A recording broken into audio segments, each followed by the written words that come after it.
फिर एक दिन लड़की के बेटे की तबीयत ख़राब हो जाती है।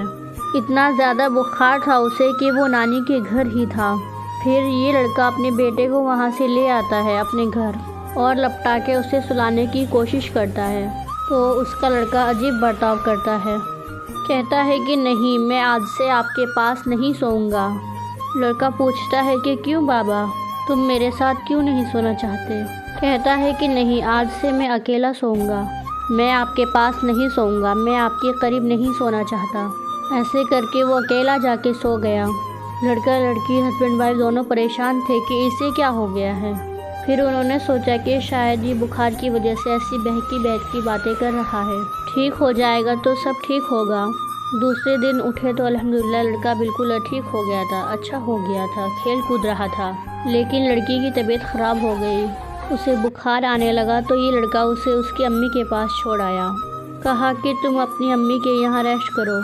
और वहाँ पे कुछ फातिहा भी थी, तो फातिहा में वो लड़का शरीक होता है। लड़का फूट फूट के रोने लगता है, अपने गुनाहों की माफ़ी मांगने लगता है, मुझे माफ़ कर देना, मेरे कोई गुनाह हो गए हैं। तो लड़की के घर वाले ये सब देख के समझ नहीं पाते कि ये क्या हो रहा है।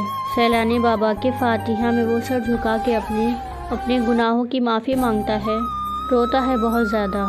तो उन लोगों को समझ नहीं आता कि ये क्या हो रहा है। लड़की पूछती है पर वो जवाब नहीं देता। फिर कहता है कि ठीक है, मैं अपने दोस्त की दावत में जा रहा हूँ तो खाना वहीं खा के आऊँगा। तो लड़की कहती है कि ठीक है।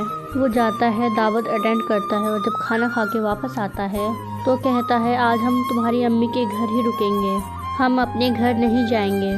तो लड़की कहती है कि नहीं, क्यों रुकेंगे हम अम्मी के घर, मुझे अपने घर जाना है, मैं नहीं रुकूंगी अम्मी के घर।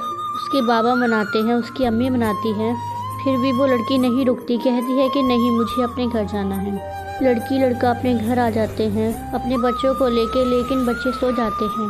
लड़की की तबीयत जैसे कि नासाज थी, उसका सर बहुत दुख रहा था। तो लड़का उसकी देखभाल करता है, उसे सुलाने की कोशिश करता है, उसके सर पे बाम लगाता है और कहता है कि तुम आराम करो। तकरीबन रात का 1 बज रहा था तो लड़की सो गई।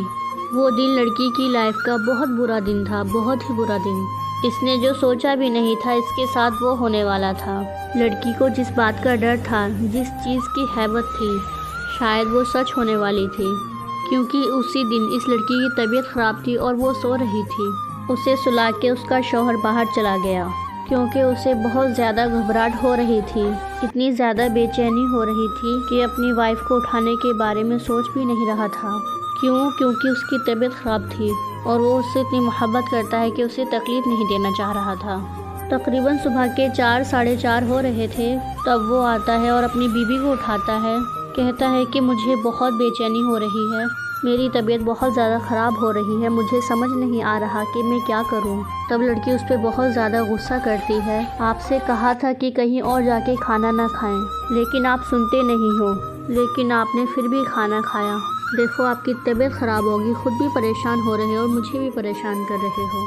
फिर लड़का उल्टियाँ करने लगा, इतनी ज़्यादा कि पूछिए मत, उसकी तबीयत बहुत ज़्यादा ख़राब होने लगी।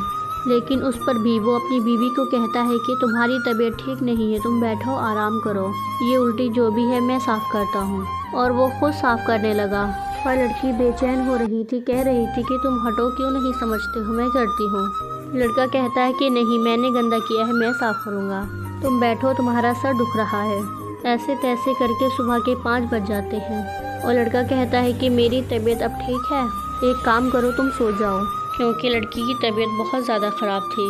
लड़की लड़के पे इतना ज़्यादा गुस्सा करती है, वो कहता है कि मैं माफ़ी चाहता हूँ, आज के बाद शिकायत का मौका नहीं दूँगा, मैं नहीं करूँगा ऐसा, मैं नहीं खाऊँगा। लेकिन लड़की का गुस्सा कम नहीं हो रहा था, वो बार बार उसे कह रही थी कि तुम ऐसे ही करते हो, हमेशा ऐसे ही बोलते हो। लड़की कहती है देखो तुम्हारी तबीयत ख़राब हो रही है, मुझे अच्छा नहीं लग रहा। लड़का बोलता है तुम परेशान मत हो, मुझे कुछ नहीं हुआ है, तुम आराम से सो जाओ। तभी लड़का उसे बाम लगाता है, बाम लगा के उसे सुला देता है। करीब 5 बजे के टाइम फिर अजान का टाइम हो जाता है। अजान के टाइम पे वो ज़ोर ज़ोर से दरूद पढ़ने लगता है और उसकी आवाज़ से लड़की उठती है और कहती है कि तुम इतनी ज़ोर से दरूद क्यों पढ़ रहे हो। तो लड़का कहता है बस मेरा मन कर रहा है तो मैं पढ़ रहा हूँ, तुम आराम करो, तुम सो जाओ, मैं थोड़ा बाहर टहल के आता हूँ। और लड़का बाहर टहलने चला जाता है और कुछ देर के बाद वो वापस आता है। बट उसकी तबीयत इतनी ज़्यादा ख़राब होती है, वो अपनी वाइफ को उठाता है, कहता है कि मेरी तबीयत बहुत ज़्यादा ख़राब हो रही है, मेरे सीने में अजीब सी बेचैनी हो रही है, मुझे समझ नहीं आ रहा मैं क्या करूं। तुम एक काम करो, आंटी को कॉल लगाओ।